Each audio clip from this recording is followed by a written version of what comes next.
Good afternoon, everybody, and welcome to JW3. Thank you so much, everyone, for joining us online. My name's Georgie Friend, and I'm the Social Action and Volunteering Programmer here at JW3. If this is your first time joining a JW3 event, we're the Jewish Community Centre in London. We're committed to providing programming, both in person and online, that provides support and resources for all of those in our community. That's why we're incredibly excited to be partnering with Resource for this event, who will be introducing this webinar to you. So, without further ado, I'd like to introduce you to Victoria Sturman from Resource. Thank you so much, Georgie, and thank you everyone for joining us today. So as she said, I'm Victoria Sturman, the CEO of Resource. And before I introduce you to our guest speaker, I'd just like to take a moment to say a few words about Resource. While some of you know us very well, I sometimes feel like we're a well-kept secret, and now is the time to spill the beans. We're an organisation that exists to help job seekers get jobs. As the only not-for-profit organisation that solely helps people into employment, we work with clients to produce excellent CVs, covering letters, application forms, whatever it is you need, and at the same time give plenty of support to boost self-confidence, motivation and self-belief. As well as one-to-one meetings with professional advisors, we offer a range of job-related workshops, including networking skills, communication presentation skills, developing a LinkedIn profile, and many, many others. And our services are all free and can be offered in person here in Finchley and online. Our contact details will be shared during the workshop. Please don't hesitate to give a call to our very friendly team to find out more.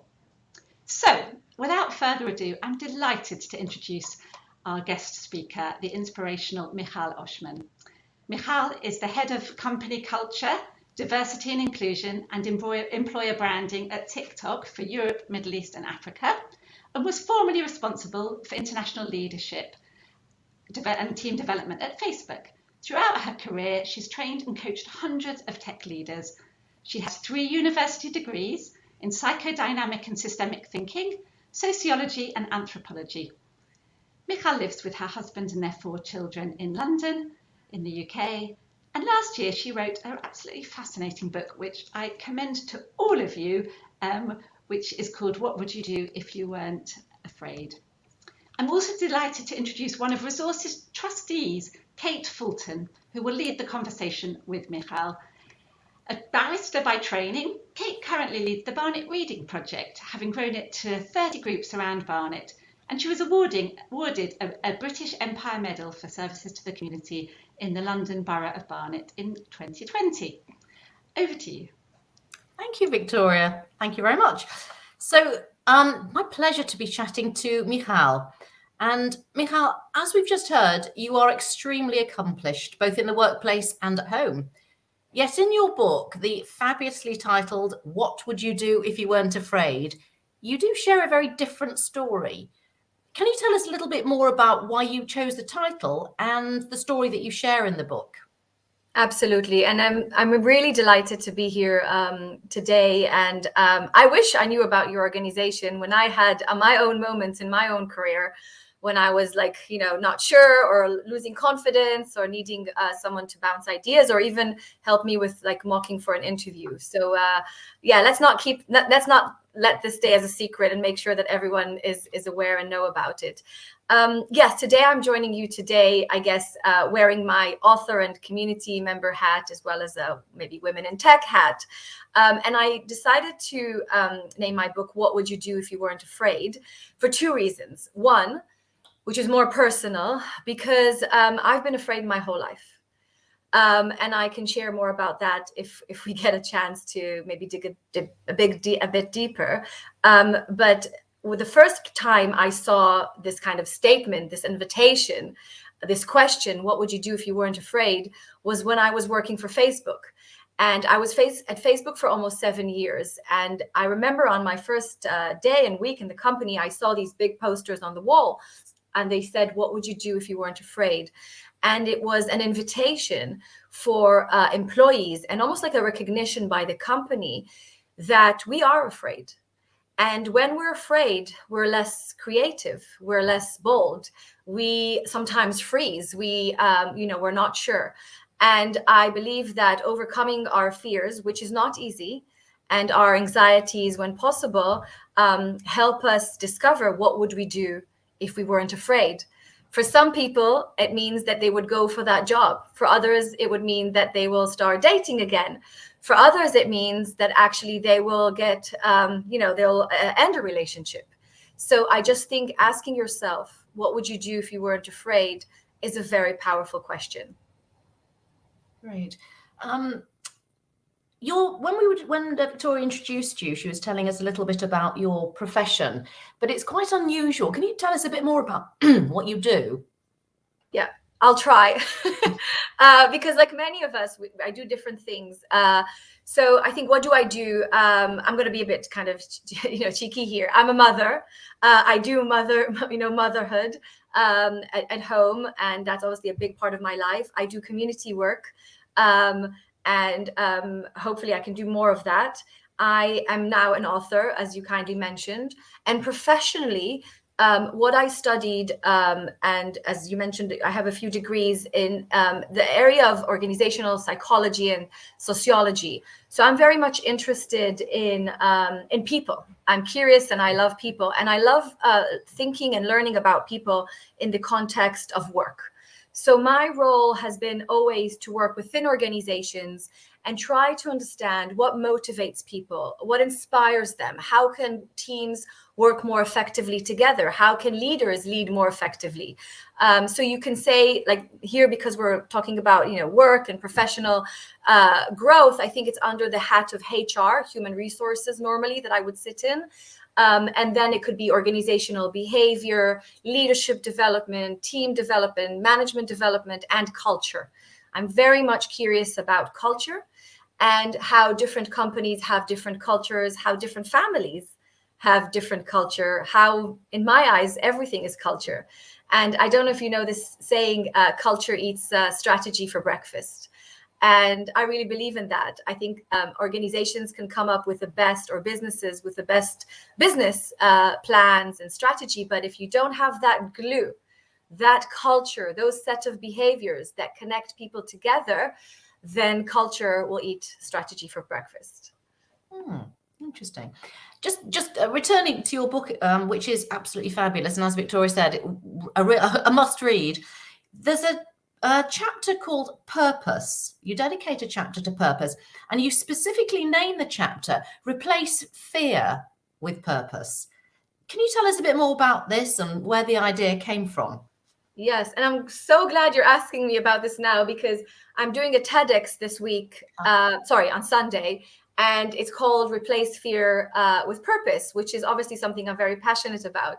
So by answering you, hopefully I'm doing a bit of prep for my TEDx, that, needless to say, is not a natural, talking about what would you do if you weren't afraid, a TEDx, with like preparing very last minute. I hope the organizers are not hearing me. But if someone that's been suffering anxiety for most of her life, and, we probably won't go into this too deep, and this is a very, mental health is a subject that's very close to my heart.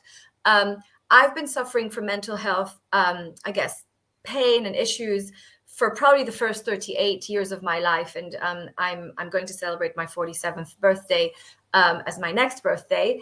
And I suffered anxiety, like daily anxiety. I don't want to go into clinical definitions, but the kind of anxiety that really is always with you.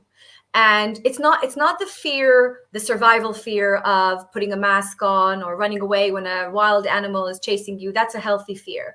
The anxiety or the fear that I'm talking about is the fear of the fear, is the what if I'm not successful enough? What if I disappoint? What if I'm not a good enough mother, professional, leader? And I think this anxiety and this fear that I think many of us are carrying, it's in our way. It's not nice. It's painful. It's stressful.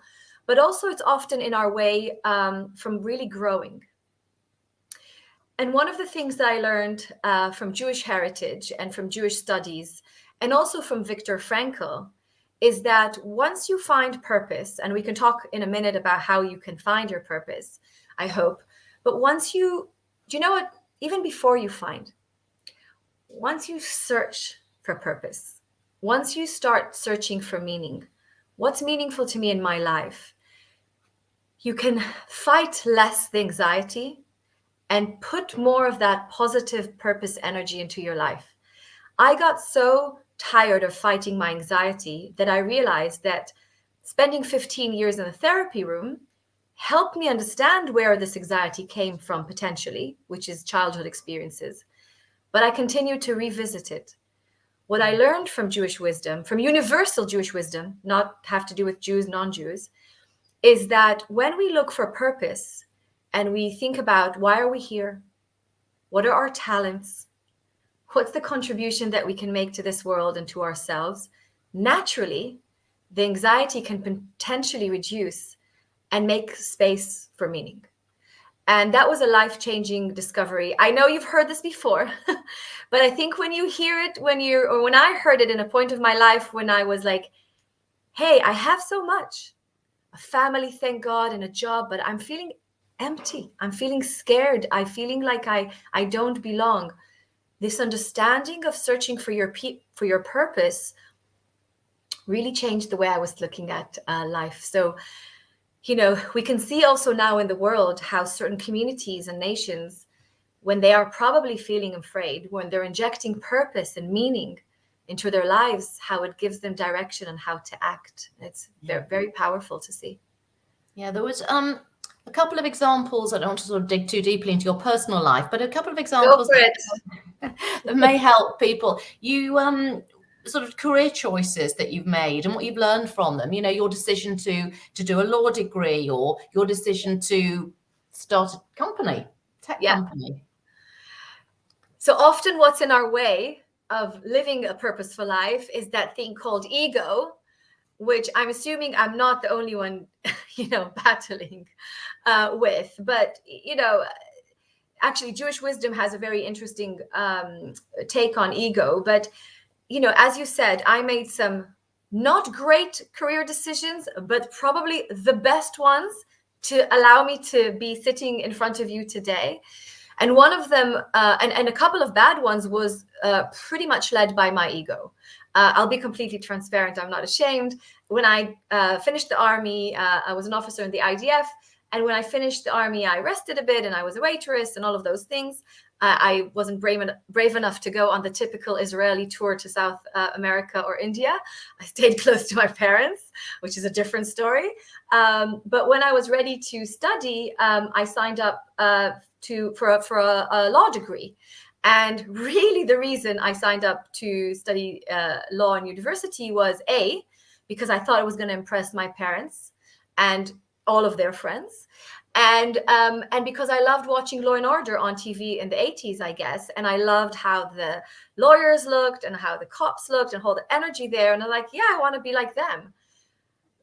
Maybe a few days or weeks before I started the degree, I purchased the books and I was looking at the law books and I was like, no, I am not interested in this content.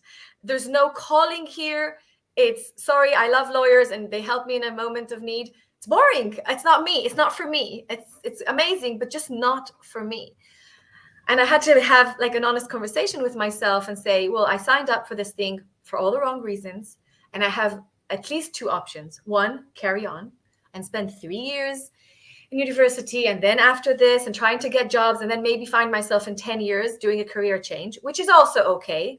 Or I can look myself in the eye and say, Michal, you let your ego or your immaturity lead you, never mind the money, find something else. And that's what I did. I left the law school even before starting. I continued in my career serving tables for another 6 months, made great money, had some space to think. And then I discovered sociology and gender studies. And that's what I studied in Tel Aviv University. And that was my calling. Oh, excellent. And then your decision to start your tech company. Yes, another ego-driven decision later in life. So I was a bit, hopefully I'm not the only one. I had this phase in my mid-30s when I was like, where is my career going? I know I kind of know what I'm good at. Is it good enough? I lost confidence. And then I was looking at my friends in Israel and also in the UK, and many of them have startup companies. And as you know, Israel is known as kind of this unicorn startup nation. And I was like, I want to be like them. I want to be a founder of a company and to be able to say that I have a tech company. So I started from like just thinking about how it's going to look from the outside. And then I asked myself, okay, what can you do? I love culture. I started this culture app. I'm not going to go into details. I developed a business plan, even though I didn't enjoy it that much. I went out, got investors interested. And quite late on this journey, one night, my husband, Yair, was looking at me and he saw like how I needed to force myself to work on this project plan. And he was like, remind me, Michal, why are you starting this company? And again, I had that law school experience that I had 10 years before that, not for the right reasons. So I pulled out. So, those experiences can be upsetting. It can actually knock your confidence for a little while and make you feel like, oh, I'm lost. I think feeling lost is not a bad feeling, or feeling like you're a bit off track. I think it's actually maybe a way of life showing us that thing, is it yours or are you forcing it? And help us kind of course correct. It's really good to have organizations like Resource on your side when you go through that bit of confusion and people that you trust, because it can help you, instead of going down and feeling like I can't do this, to, hey, I choose not to do this because I want to do something else. Absolutely. Absolutely. I would second that. Resources there to catch and to direct. In your book, also, you say the world is a very narrow bridge. What does this mean to your life, and how can this impact our lives? Yes, I love the song, The Whole Entire World is a Very Narrow Bridge.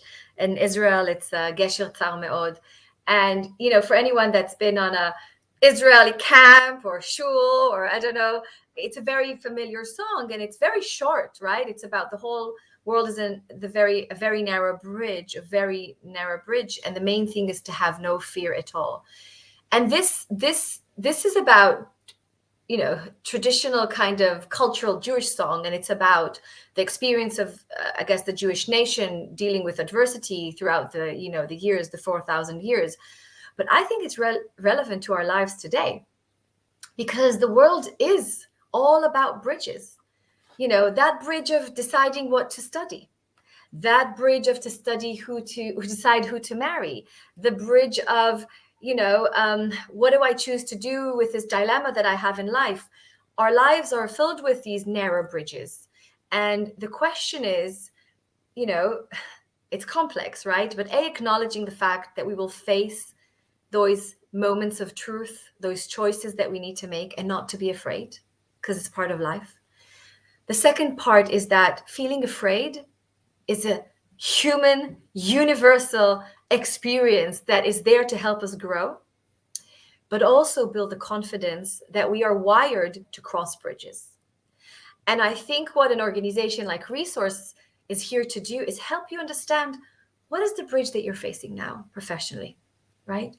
Where are you at the moment in this side of the bridge? What are you experiencing? Do you feel you belong here in your job, in your profession, in your journey? Or do you feel you belong more on the other side of the bridge?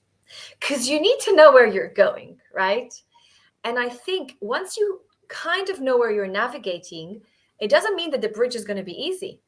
You might send your CV 30 times, okay? The bridge could take a minute until you cross it. But you have to grow this confidence that you have what it takes to cross the right bridge for you.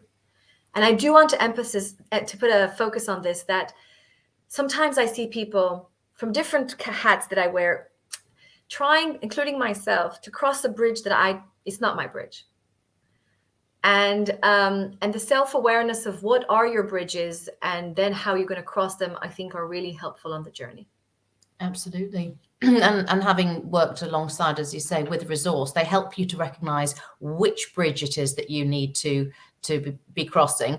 And also just to make sure you don't kind of fall halfway. You actually complete that journey. So yeah, I hope that resonates with those. I share a story that I never shared with anyone apart. Go on. Oh wow, please. No, but it feels so relevant because actually, when I moved to this country 17 years ago from Israel, I lost my confidence very quickly because of some reasons. One, I couldn't speak English.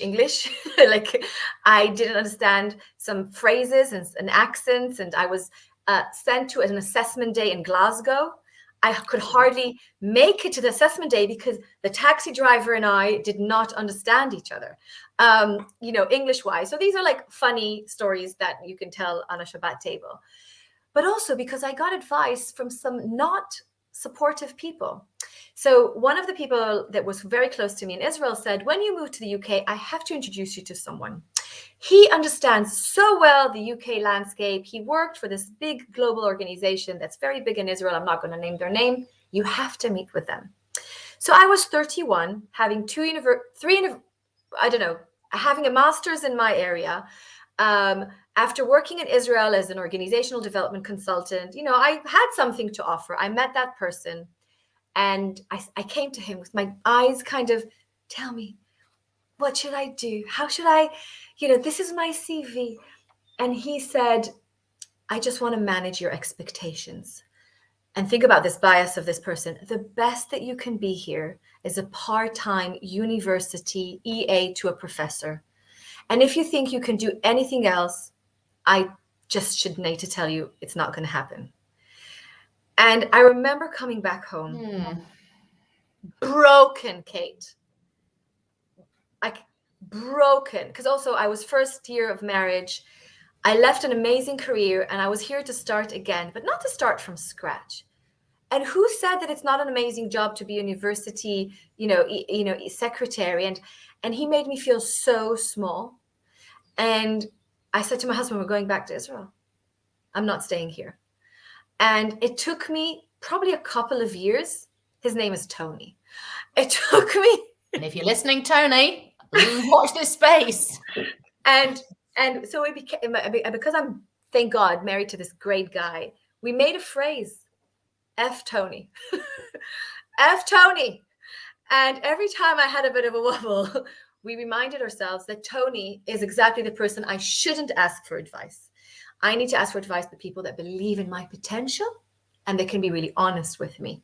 And I'm assuming that that's what resources do. Absolutely. I mean, the advisors are chosen with huge care. There are no Tonys in our organization, but no, it is true. Who you take advice from is as important as the advice itself, just to get your confidence and everything. It's crucial.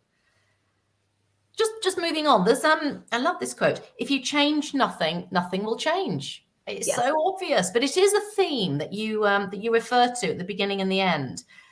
Can you take us through a few of the exercises to bring these concepts to life? Yeah. So I'm quoting Albert Einstein that said, if you change nothing, nothing will change. And I end every chapter. There's 10 chapters in the book, and every chapter ends with okay, these were the ideas that we were, narrow bridge and replace fear with purpose and action, but new. Right? Well, show me the money. And I think that I have a bit of an allergy for not trying and not doing, because I think it could be really frustrating when you don't try. So if you change nothing, nothing will change. First of all, it's a message of itself, right? If you want to grow your life, if you want to grow yourself, if you want to see change, then you have to change. Because don't expect to see a needle moving without you moving something as well. So that's kind of, I guess, the key principle. And then what I try to do in the book, and obviously with you today, is think about where can we take action to make change so we see our lives evolving. One of the first places to start, if I'm honest, is self-awareness. And I've seen many cases, again, including myself, when there's low self-awareness of an individual's, I guess, strengths. And I can see people writing in questions, how can you discover your strengths? When there's self-awareness about your strengths and also your development areas, when there's low self-awareness about what you really want to do, what you're passionate about, when you are not honest with yourself about your bridges, then sometimes people make wrong decisions. So I think starting with self-awareness. Who am I? What is unique about my talent? What are the activities that I'm doing professionally and personally that when I'm doing them, I'm feeling in flow? How can I build a career or study something around those passion areas, around the things that come to me naturally?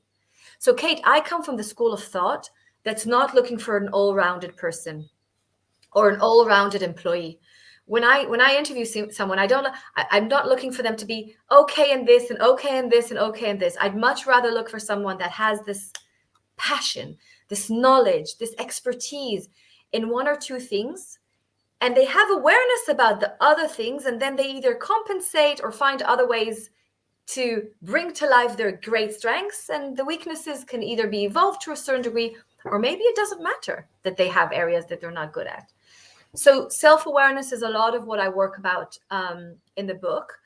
And then it has to be also about areas which I know that resource help as well. Communication.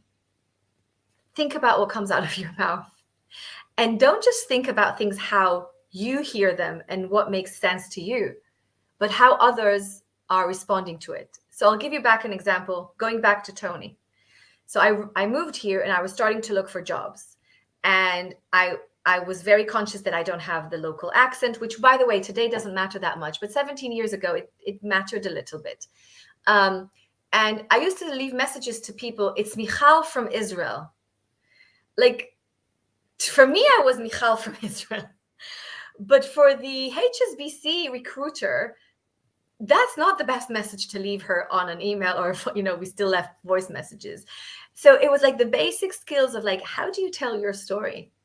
Not the way you tell your story to yourself, but to the receiver, right? What is meaningful in your journey, not just for yourself, but for the world? And it's such a wonderful experience and painful, pulling yourself out of your comfort zone and planting yourself in a different place where you actually almost like need to reinvent yourself. But I've been falling in love with this ability to reinvent yourself when you move between jobs. So now when I shift jobs, I don't obsess about what I did before 5 years ago. I actually tell the story about who I am today. And what do I have to offer the organization or the hiring manager today and in the future? It's a lot in the head. It's interesting, actually, just to sort of translate that just one aspect of what you've said into sort of what we do at Resource, which is we have to sort of sell ourselves our elevator pitch. And that's something really important that we try and get people to. I mean, it sounds ridiculous to learn what to say about yourself, but it's just say the right thing. I don't sort of necessarily, I'm not Kate from Manchester, but you need to know what is it those people need to know about you in 15 seconds. But that's something that others will be discussing. Yeah. But when you need to put yourself out there, you need to be nowadays on social media, and your social media is fabulous. You seem confident and you share your views and your image. We do have people that are more fearful of that, and they find that daunting. So is this something you've just been good at, or how did you overcome this particular fear? So it's a multi-layered, I guess, question. I'll start from what I'm hearing based off where I am in my own life now. I have the privilege of being in my mid-40s now, and have had the different experiences in life, and I'm starting to feel recently more comfortable in my skin, physical skin and mental skin. So therefore, I feel more confident, I think, at this stage of my life to say, hey, I'm that person that suffers mental health. I'm that person that made mistakes, because I actually now realize that that's who I am, and I'm kind of okay with that. So, I maybe there's a reason that I'm sharing some of these posts now and I didn't share them 5 years ago. I don't know. I do believe that there is a role also for myself and other leaders, or maybe female leaders, to normalize all sorts of experiences that people go through depending on their gender, their identity, et cetera, and hopefully I'm playing my role to a certain degree. And I also acknowledge the fact that people are different, and some people don't want to and don't enjoy sharing who they are, and that's also fine. And I just want to make it clear that when I mention this, tell your story and think about how you tell your story, it doesn't mean fake your story. It doesn't mean impress with your elevator pitch. It's just being thoughtful about what is the helpful information about you to the person that is either interviewing with you or networking with you. Because now that we're going back to network life, if you're going to an event, you probably have a few minutes with each person, right? Use that time to share with them something that could help you with that relationship, with that building that connection. So yes, I love knowing that you're from Manchester, Kate, if that's true, because I had no idea. And and my kids are so proud of Manchester. It's one of the biggest Jewish communities. Mother, how is it possible that we've never been there? I haven't, they have. But is it relevant to what we're trying to talk about now? Right? Okay. And how many times did I have interviews when I was telling interviewers stories about myself? They did not need to know that. So context and relevance is really important in our journeys, in our careers. Help with context so people know because they're not in your head. I don't live in your head and you don't live in mine. So we have to help people understand who we are, what we're strong at, what matters to us, and what we can do. And just going back to actually sort of the posting, how do you, for want of a better word, sort of configure that or navigate that? Oh, okay. That's so I probably started sharing more content on social media in the last year. So before that, I had Facebook and I had Instagram, but I didn't do much. Probably, I don't know. I don't have cats, but if I had a cat, I would probably put their picture there. It was very basic. You see something cute and you put it on, but there wasn't a huge amount of meaning. I think since I fell in love with kind of TikTok as a platform to share my story and my vision, and because it was so easy to use from a technical point of view, because I'm not tech savvy at all, I grabbed my phone and I started making videos. And I probably made 1 million videos that not 1 million, but a good number of videos that I never posted. And then I realized I'm not going to perfect this, because TikTok is not about perfection of content. It's about just, sharing who you are, what matters to you, and what you're here to do. And I started practicing and I enjoyed it. So now I learned how to put a bit of sound and how to, I'm definitely not on the level of a creator that I would want to be, but it's good enough to share the messages that I'm passionate about. They're important messages. And we see you as a leader.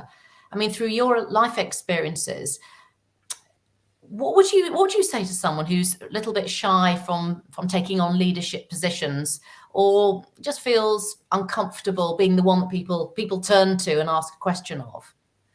I will tell them that they are a leader. Because they're very clear about who they are, which I think is a leadership skill, and very self-aware.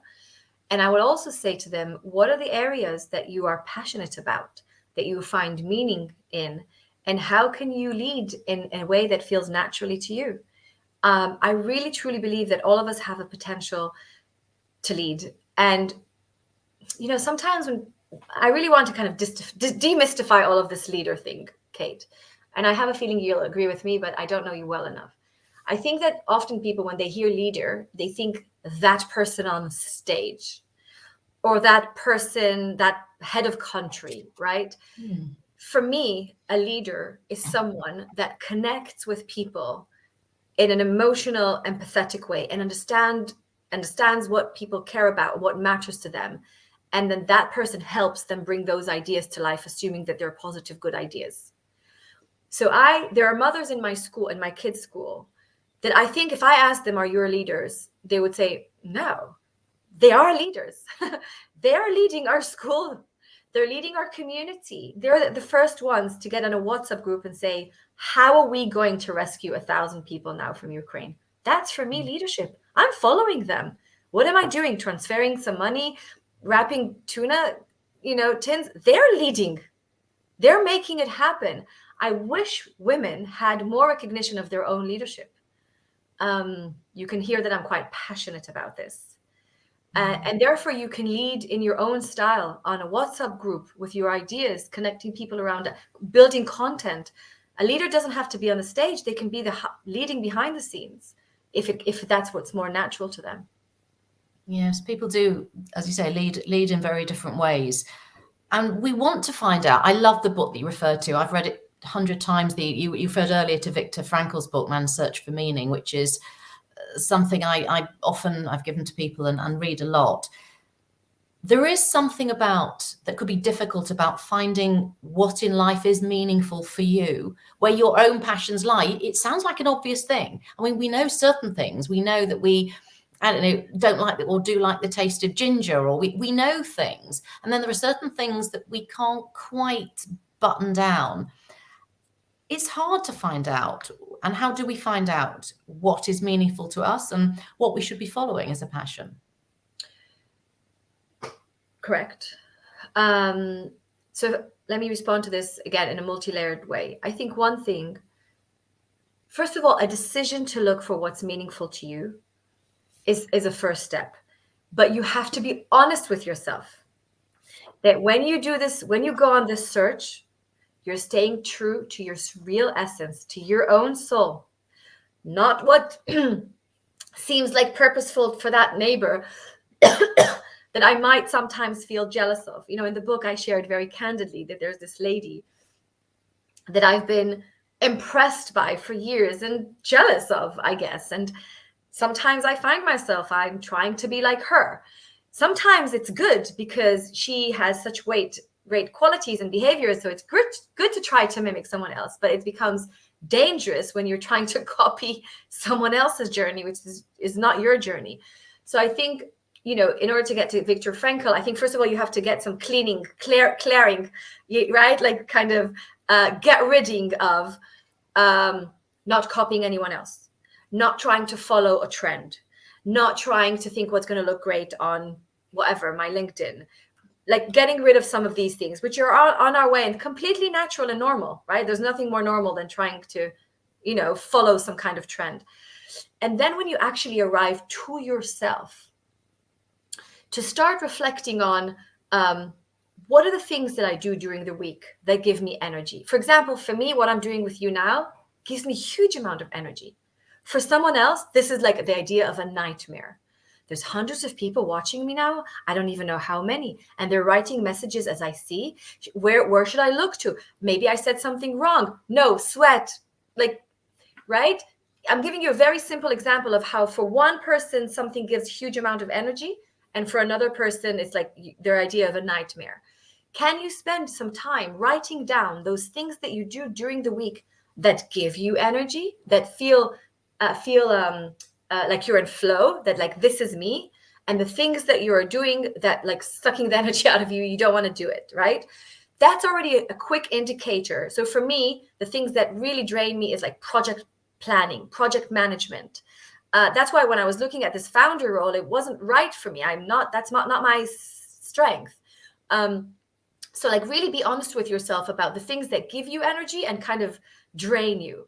And then I think it's helpful to ask people for feedback, right? Where are you seeing, where people that know you, when I move between jobs, I have this ritual, not that I moved and left 100 jobs, but probably the 10 that I had in the last, 15 years. Every time I leave a job, I make a point out of meeting the people that I work closest to and the people that I had not great relationship with.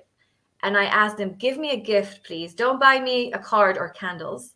Tell me what were my strengths when I was working with you, and what are the areas that you thought I could have done better?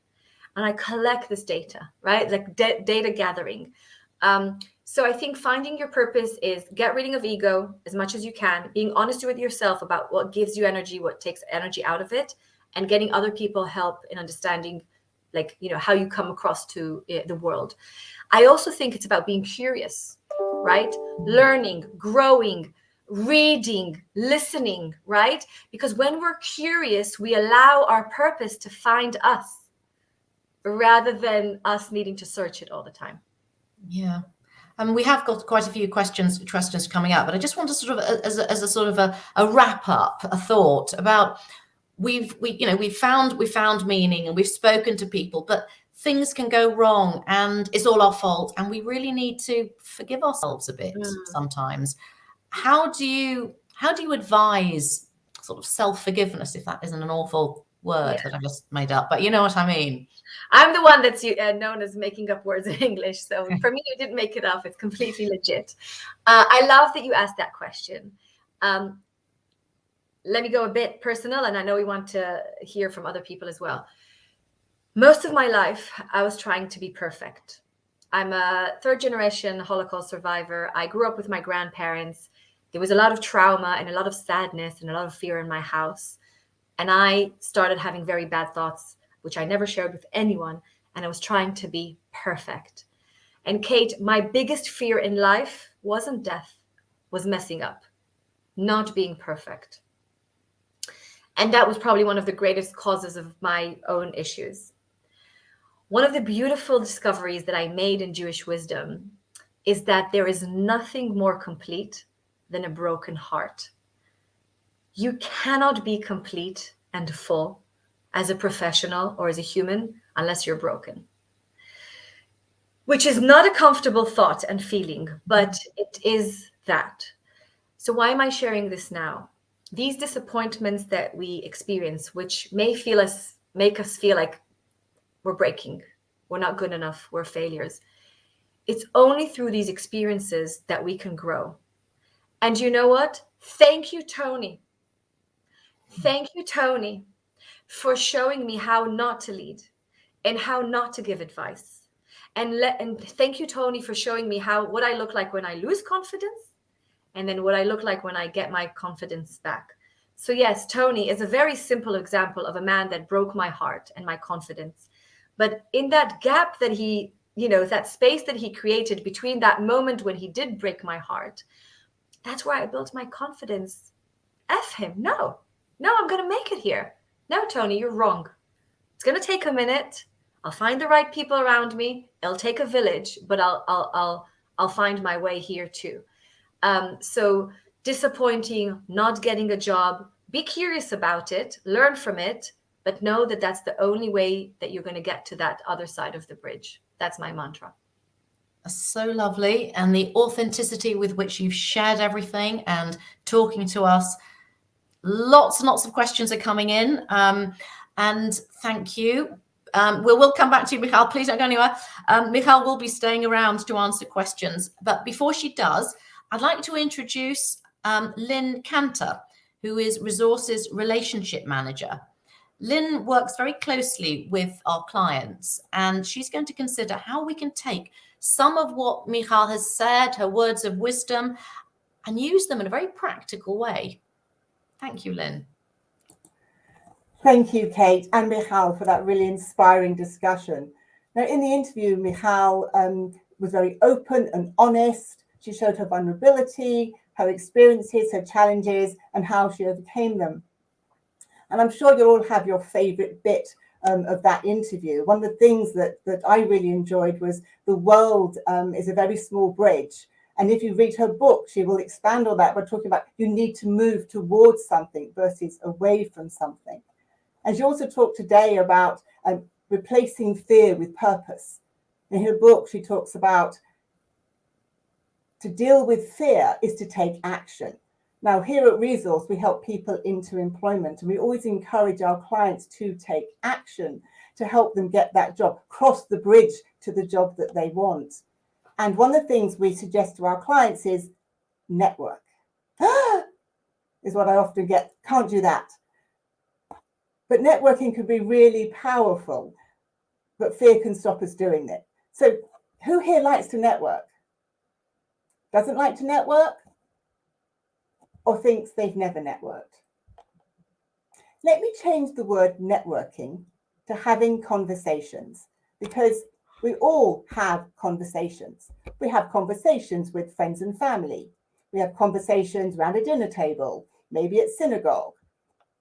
Maybe we just bump into someone when we're out shopping. We have conversations all the time. And conversations become more important and more powerful when we're looking for that job. But as I say, sometimes fear gets in the way. So what is networking? It's meeting people. It's sharing information. It's making introductions. It's having a conversation. And we do it all the time. At the moment, I know lots of friends whose washing machines are broken. They're all looking for plumbers. So they put it out there. Do you know a good plumber? Oh, I know a good one. He's always on time. He's reasonable. He's clean and tidy. I'd recommend him. We recommend and share information with each other all the time. And when we're looking for a job, all we're doing is sharing information. Now, I understand that sometimes we talk about ourselves, it feels a bit uncomfortable, but here at Resource, we can help you put yourself in a really positive light and take away some of that angst about talking about ourselves. But why are conversations so important when we're job hunting? 70% of jobs come through the hidden job market. That's 70% of jobs come through the hidden job market. Now, what is the hidden job market? It's where a voluntary post becomes permanent, where work experience becomes permanent, where a job may not even be advertised, where it is advertised, but someone's referred you and suggested that they definitely look out for your CV. It could be where maybe a small ad is somewhere, but not many people have seen it. And someone says, have you seen that ad? And up to 70% of jobs come through the hidden job market. Therefore, you need to speak to as many people as possible and a variety of people, because you never know who people know. Let me give an example of a resource client. He came to us and he was in the office one day when someone gave me a job description. Now, the job description didn't have a company name, but it did have an industry and it did have a location. And I saw the job description, saw the client, I thought, I think there's a match. When I showed it to the client, he said to me, oh, I think that's my cousin's business. Oh, do you know your cousin? Yes, I see him every couple of weeks for a coffee. Okay.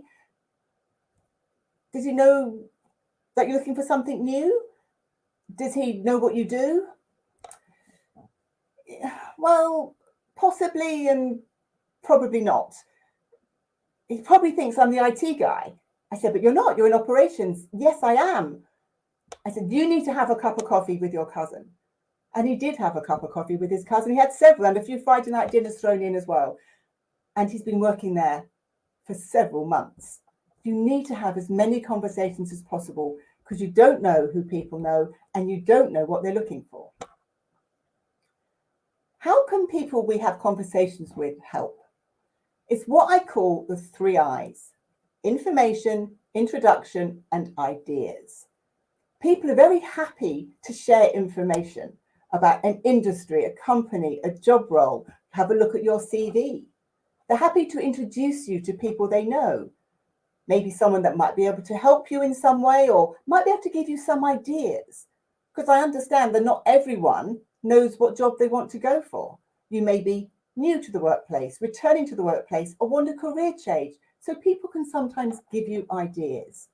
So if you think in your head of asking people for information, introduction, and ideas, they're more than happy to help. What you're not asking for is a job. That's what you want. But if you say, do you have a job? The answer is likely to be no, and it stops the conversation. So think of information, introduction, and ideas. We had a client who wanted to move from sales into fundraising. Now, he had a lot of transferable skills, but to be fair, he'd never even shaken a tin. We put him in touch with people who were fundraisers within the charity sector, and he started to build up his knowledge on the transferable skills he really needed to highlight on his CV.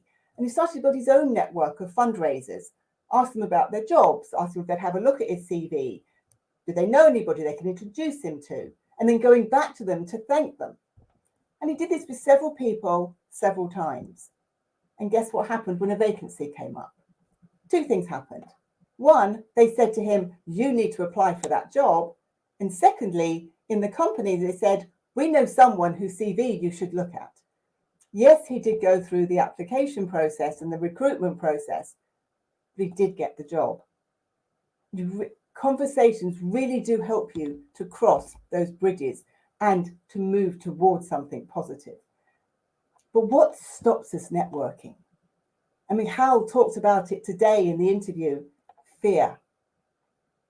The fear, I'm not good enough, I'll get rejected. We create all these things about fear, but we have to replace fear with purpose and with action. And the other thing that stops us networking is what I call the physical. We get busy not networking. I've got to take the kids to school. I've got to shop for my grandparents. I've got to take the washing out. I've got to fix the car. I've got to get a new mobile phone. I've got to book a holiday. I've got to send off 100 CVs. I've got to. And you're busy not networking. You're busy not having those conversations. Put some time in your diary to connect with somebody you haven't spoken to in a while, an ex-colleague, ex-supplier, one of your friends, one of your cousins. You can WhatsApp them, you can email them, you can phone them, you can have a Zoom conversation, you can connect with them on LinkedIn. But put some time in your diary today, tomorrow, and every day just to do something. Why are people happy to help us when we ask them, when we have a conversation with them? Because people generally and genuinely want to help. Look what's happening in the world at the moment. People are pouring themselves out in their thousands to help the people from the Ukraine. People, it's in human nature to want to help other people. They'll be happy to help you if they can. And sometimes you may find those people in a similar situation to you or have been in the past or conscious they could be in the future. There could even be a mutual benefit. Or they simply like you or like the person that's introduced you. What does networking and having those conversations say about you? It says you're using your initiative, you're enthusiastic and motivated, you're confident and willing to market yourself, and you're demonstrating your communication skills. And all those things are what employers want to employ. We had a client who hadn't been in the workplace for about 15, 20 years and she needed a job. She went for an interview and one of the tests was to do something on Excel. Excel? But she gave it a go. She used her initiative. Several other people didn't even try and they walked out. And of all the people they interviewed, she got the job because she used her initiative. Now, it wasn't her ideal job, but she kept on having those conversations, building on the skills that she already had. And she got another job. And she kept on having conversations and got another job until she's now in her ideal job just by having conversations. So what do you do and what do you say when you have those conversations? Most of all, you want to be positive. Even if you're in jeans and a t-shirt, you want to look as though you're ready to work, not ready to give up. You want to think positive language. People often say, I'm redundant. I was a data analyst. Change that to, I am a data analyst and I'm looking for a new opportunity. If you put yourself across in a positive light, people will be happy to help. So be prepared to have those conversations. And when you talk, as Michal said, make it relevant to what you're looking for and what you want to do. So be prepared to cross those bridges, to move towards something. Replace fear with purpose and have some of those conversations. And I talk about the world is a mixture of very small bridges because it brings me very nicely back to Michal and Kate. And so we're now going to go into a Q&A session. So I'm going to invite Michal and Kate back to the stage where Kate will run us through the Q&A. And I know several of you have already put some good questions through. Thank you. Thank you so much, Lynn. Absolutely fascinating. And it's wonderful to be able to sort of put what we've been hearing from Michal and what Resource does into sort of a practical application. However, our lines, I love this, have been absolutely buzzing with questions. Some of them I'm going to have to adapt a little or amalgamate because I know that we've only got a certain amount of time. But as far as posting on social media is concerned, some people are concerned with their, I would say, sort of image problem, and I'm going to sort of mix that, if you like, with a sense of not feeling that they look great enough to be out there on social media, and also a sense of imposter syndrome, which is, I don't know how, I suppose you could take imposter syndrome to mean I don't really belong. I've got here, but actually there's people that are far better than me that should be, and I don't want to therefore push myself forward. Michal, can I throw those both at you? I'm not sure I'm well positioned about, utilizing social media or networks for job search, because it's definitely not. Just the fear of putting yourself out there more. I don't deserve to be out there. Look, I'm not gorgeous and fabulous, and I shouldn't be here anyway. I would wonder, like, why is this question coming up in the context of, I think, of our conversation today? I feel like if in the context of a conversation today about growing your career and connecting with people, as Lynn was saying, that can maybe help you find, a connection to a workplace or an opportunity. There's so many different ways to build that, those connections, and to, share who you are. I personally don't believe, not speaking about social media specifically, that people should do things that they don't feel comfortable with or doesn't feel, natural to them. So, it's hard to say. I can't think of needing to utilize social media too much for my own career journey. I feel like I went through maybe different routes, LinkedIn and yes, I don't know, searches that I did. Don't remember having to put myself in a place that didn't feel natural or yeah. So I don't know, Lynn, what would you add to that? I would always say, put yourself on social media. LinkedIn is the professional network, but there's a lot of things on Facebook as well. Have a photo, definitely have a photo. I would suggest different ones between Facebook and LinkedIn, but definitely have a photo, because you definitely get more people looking at you with a photo. So I'd always encourage that. And you just need to put something out there. At Resource, we can help you with your LinkedIn profile and what to say. So there are ways to put yourself out there in a very positive way, and Resource can certainly help you do that. Thank you both for that. We've had a question which I wonder how you'd address. One of our audience has said that they, Michal, appreciate your authenticity and vulnerability and your ability to show that, and that's absolutely that's come across really well. But this person's worried about showing these attributes in a macho type environment. Does that put you at a disadvantage? Does that make it difficult for you to shine in this sort of environment?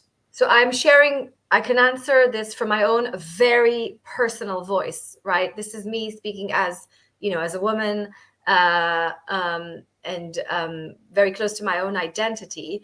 I think and as a person that worked in a very toxic workplace at least once, if not twice in her life, and knowing how uncomfortable I felt there, I think the question is, yeah, we all want to repair the world and to correct the world, and that includes me. But if you're already seeing a work environment that is sending you the signals that you can't at the moment be yourself there, do you want to really consider that place?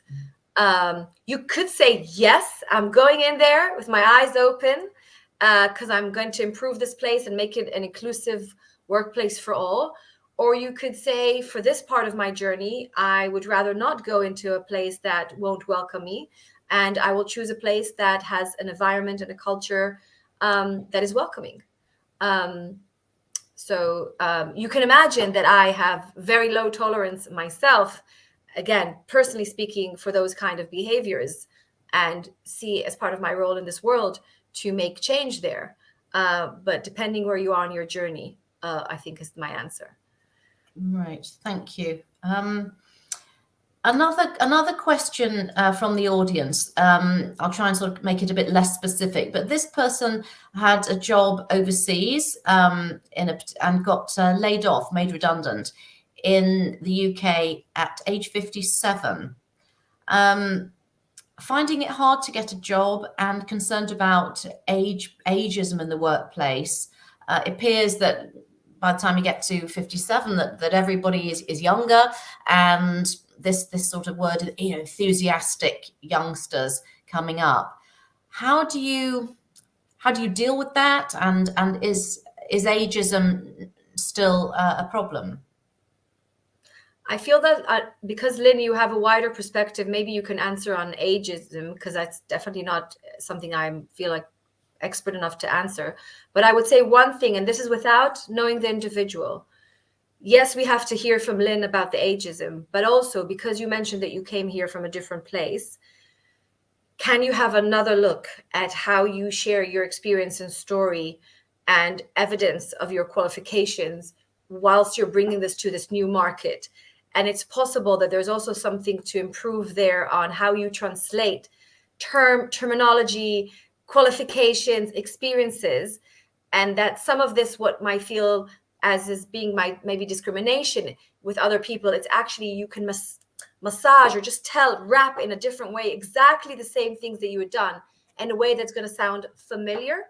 Because what I sometimes see when organizations that are starting to hire people from other places, they're not used to some of the language, the terminology, the qualifications. And sometimes people, when something doesn't sound familiar, they could which is not okay, they're shot, right? Oh, I'll go with what I know. The school I know, the qualifications I know, this. So one of the things, unfortunately, that people that are coming maybe from other markets or cultures or all of that is to try to bring their experiences in a meaningful way to the specific market that they're targeting at the moment. But I'm going to let Lynn react, I guess, to ageism. Yeah. Well, thank you, Michal. And just to follow on from that, I would also say, you want to make sure your language is the sort of the most current, even in the same industry, because different ages talk about different language. So think about exactly what Michal was saying, but also relate it to your language for that industry as well. Now, it's really interesting when people come to us and talk about, I'm too old. I also get people who always talk to me about I'm too young. We've got people, young graduates, that don't have the experience. People too old say, I'm too old. Sometimes it can be harder for the younger ones and the ones that sort of, in an older age group, but it's absolutely not impossible. It absolutely isn't. I have to say, sometimes networking is a sort of the key avenue in. And one thing we do say, don't put your age on your CV. People sort of tend to have it, or say, I've been in the business for 20 years or 30 years, or whatever, like things. When you have those conversations, remove anything to do with age. When you put an application forward, put it in that's got absolutely your skill set and the things that you can do for that organization and for those people. And that will at least get you the interview, and then look the part when you go in. And that can always really help, because most of my career, I employ people who are older than me because they had the experience that can really help the team grow and develop. So it may be harder, it may take a bit longer, but it is absolutely still possible. Thank you for that. We've had a question from someone who says that they have applied for lots and lots of jobs without success. I think that can be awfully, it can lead to shame. It can lead to any number of feelings of low self-worth. And it's a sort of two-edged comment. Michal, how do you manage to actually scoop yourself up when you've had all these rejections for something like a job? And Lynn, the second part of the question is, I'm not sure I should take up resources' valuable time when there are more needy people out there. So the sort of self-esteem issues, it's hard to scoop yourself up. Yeah, so I'll very quickly answer, because I want to hear what Lynn said, which I can imagine what you're going to say. I am qualified to answer this question, I guess, from my own personal experience of having experienced myself getting so many rejections, but also getting so many nothing when you don't hear anything from anyone back, and how that you check your email before you go to sleep, you want to go up, right? Like that feeling of, I'm not good enough, I'm not wanted, I'm not relevant. First of all, normalize that feeling for yourself. It's not easy, but it's normal, because we immediately interpret it as rejection. It's not rejection. It is, in a way, because you're not getting what you want, but it wasn't meant to be, probably, or that you can do a better job on how you tell your story. So I think when we either get rejections and we don't get reasons. And sometimes the reasons are vanilla because we can't expect really every interviewer to give us a list of things we should improve. I would react to this in 2 ways. One, it's possibly that this thing wasn't for me. I don't have the background or the experience that they're looking for, or there's someone that has more. But also, can I have another look at my application with my consultant from Resource and ask myself, what was I able to do something differently in the writing, in the cover letter, in the interview itself, and how I shared my qualifications, my experience? Like, improve yourself, right, as you go.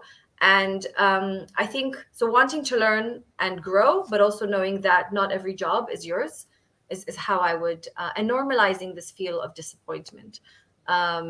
I've had so many experiences looking for jobs. I had people like laughing at me in an interview in my face, and from one of the big like telephone companies. And that was really mean. Apparently they were looking for a completely different set of experience, skills, and just happened to be that I interviewed there. But I took a really long schlep to get to that interview. They were so not happy with me that they showed me in the interview. You can imagine how it feels, like you have to continue interviewing, seeing that they're like rolling their eyes up. So sometimes you also have to say, I'm not letting this in me. That is not mine. And I'm putting this boundary, and I will continue on my journey, but not let this toxic experience get into my system. Lynn. Yes, and to follow on for the last bit, which, as I understand it, people said they don't take up valuable time at Resource. Please do. We don't turn anybody away. We support absolutely anybody and everybody. People absolutely do not get turned away. And some people are only with us for a short time, and others may be with us a bit longer. But we have advisors waiting for you to call, waiting to share their time with you. And when you call up, you initially get an appointment, which is an hour session with one of our advisors who will take you through our program so you can understand what it's about. But please don't hesitate. We help people to boost their confidence and their self-esteem and to help them through their journey, whatever it is, however long it takes. So please do call us up. And there are ways that, you can give back once you have that job, whether it's coming to one of our events, giving us a donation, being an ambassador and telling other people about Resource and the services that we offer. So please do call up. And I think Victoria will give you the details at the end. Thank you very much. Well, unfortunately, we have to close the question session now. Incredibly powerful answers and very authentic, and gratitude to Michal and to Lynn. And I'm going to hand back to Victoria. Thank you. So, thank you so much. I hope you've all found this session really enjoyable, interesting, helpful. I'm really grateful to all of our speakers, particularly to our guest, Michal, for sharing just such wonderful stories and suggestions. I think we can all take so much from what we've heard today. I'll just mention one final time, as Lynn said, Resource can help everyone with their job search. There's no particular skills or level. We help people with no skills, no work experience, no qualifications or even education. And we help people who are super qualified and educated and just need that extra helping hand. So I recommend that you give us a call or that you look at our website to find out more. And all it takes is a call to our office. The team are here with me right now. You could also email. And for some people, you can use live chat. I know that actually picking up the phone isn't always that easy, it's quite difficult sometimes. So we have live chat on our website, so you can contact us that way. So I'm going to ask Gabriel to please put up the slide with our contact details, and we'll hold them up there for a few minutes so that you can jot them down, and all you probably need is Resource's website, resource-centre.org, and from there you can find all the information. So I wish you all a wonderful day, a very happy Purim, and hope to see you at Resource or at a Resource event sometime in the future. Thank you very much. Goodbye.